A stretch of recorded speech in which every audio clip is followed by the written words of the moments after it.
There are a couple of stories related to the chant we did just now, the Karuniyametta Sutta. It starts out, this is what should be done by one who aims at a state of peace. I happened to be sitting in on a course one time that was focused on translating this sutta. They took it apart line by line, compared different translations, and then the group came up with what they liked, their favorite translation of each line. With that first line, this is what should be done, someone in the group raised his hand and said, wait a minute, I thought Buddhism didn't have any shoulds. We spent the whole morning discussing that point.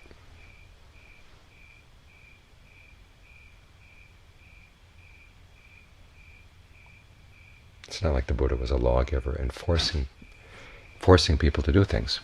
Everything in his teaching is voluntary. You could take the altar here at the front of the room as a symbol. It doesn't have the clean aesthetic, say, of a Zen altar. It looks pretty cluttered. It's a group effort. Nobody designed it, that it was going to be this way. People saw that there were empty spaces on the tables, and they brought things in.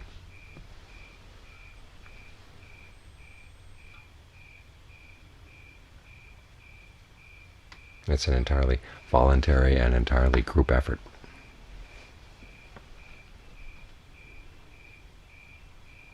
And we're all here voluntarily. Nobody forced us to come. Nobody threatened us with fire and brimstone. So in that way you might say that there are no shoulds. But notice the structure of that sentence. This is what should be done by someone who wants to aim at a state of peace. In other words, if you want peace, this is what you have to do. It's a simple statement of cause and effect. And you have to have respect for cause and effect. You can't just dream up your own way of practice, saying, I like this and I like that.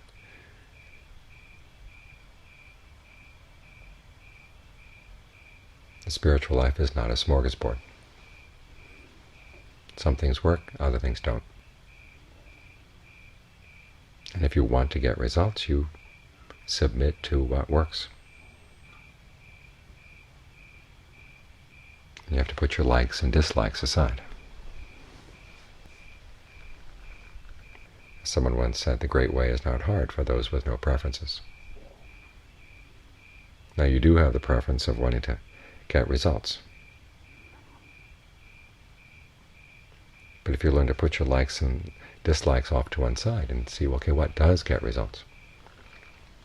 And if you find the things that you don't like to do, but they give good results, you find some way to make yourself to like them, willing to do them. If things you like to do but don't give good results, you've got to be willing to put them aside. And again, use your wisdom to make yourself willing to put them aside. So that's the kind of should we have here in the practice.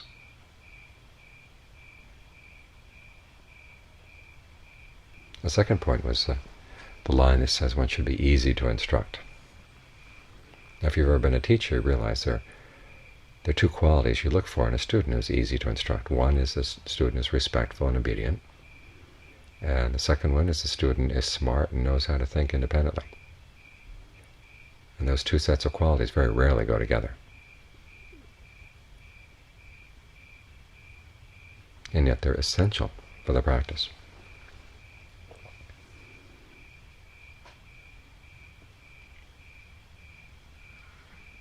I look back on the students I've had who haven't worked out for one reason or another, and they tend to fall into two extremes.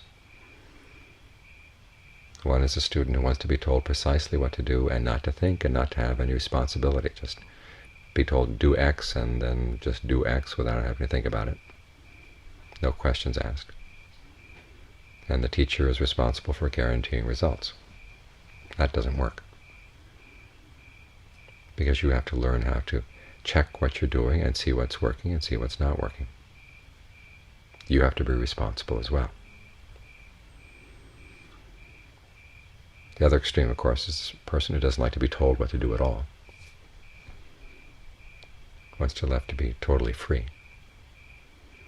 And somewhere in between those two is the right attitude. And one of the tricks of learning how to practice well is to find the right balance. Years back when I was first staying with Ajahn Fuang, being a typical American, I had a lot of problems dealing with the hierarchy and dealing with issues of respect. Again, swinging back and forth between the two extremes. Telling myself, well, okay, I'm in this hierarchy, I'll just do what I'm told and not think. Well, that didn't work. Ajahn Fuang would get after me for not using my head. And then when I did use my head, well, he got after me for not listening to what he had to say.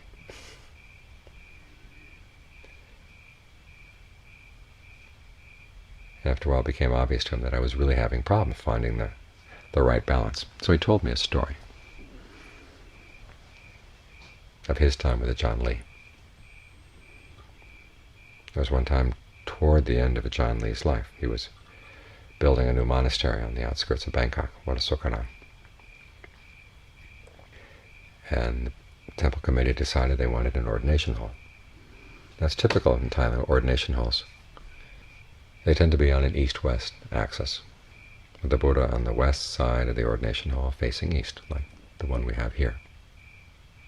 This may not be precisely east-west, but it's pretty close. And so when they laid the foundation for the ordination hall,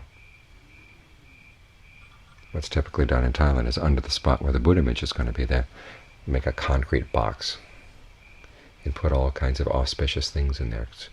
Passages of the Dharma, little Buddha images, relics, and then seal it up, kind of like a cornerstone. And then as the building progressed, and the time came to put the Buddha image in the hall, Ajahn Lee changed his mind. He wanted to have the Buddha image on the east side, facing west.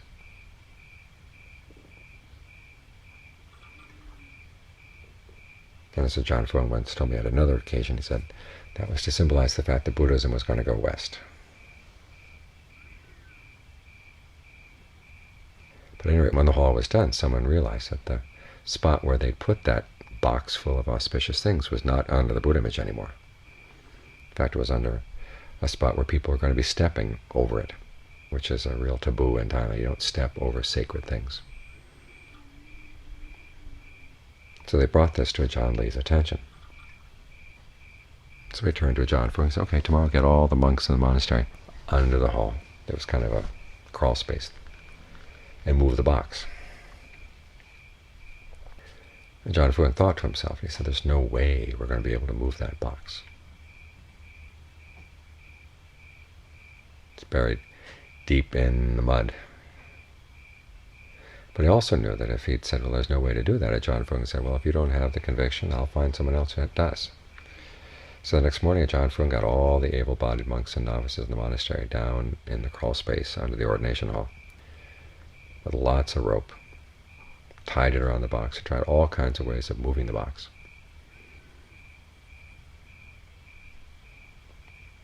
And after a full day's effort, they hadn't been able to make it budge an inch.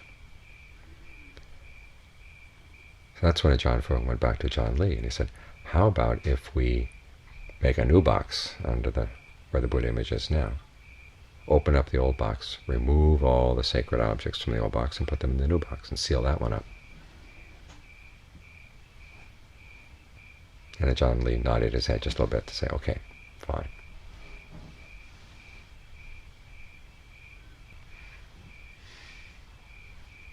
And so at the end of the story, Ajahn Fuang turned to me and he said, and that's how you show respect for your teacher. That's how you're easy to instruct.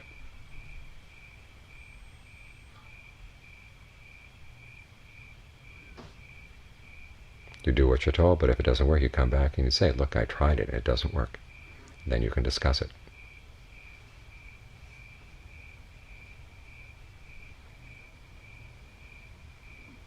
And that way, responsibility for your practice becomes a two-way street.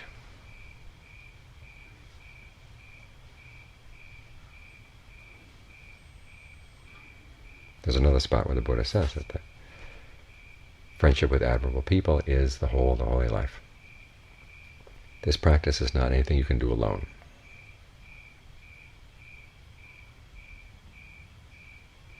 As you saw today, the ordination. It wasn't just one person there making up his mind he wanted to be a monk. There's a whole community to support him.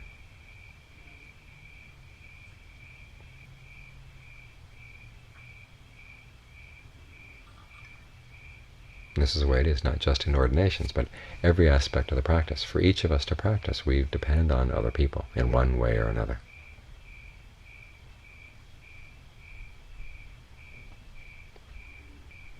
And so learning to find the right balance between what you want to do and what other people suggest you should do.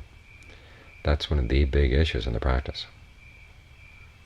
And it's going to be awkward. But try to learn from experience what the proper balance is.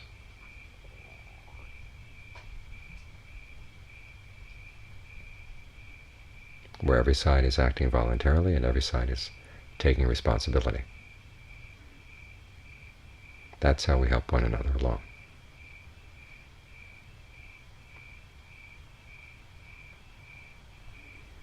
So we have to respect one another's voluntary spirit. At the same time, we have to respect what we learn about cause and effect within our own practice.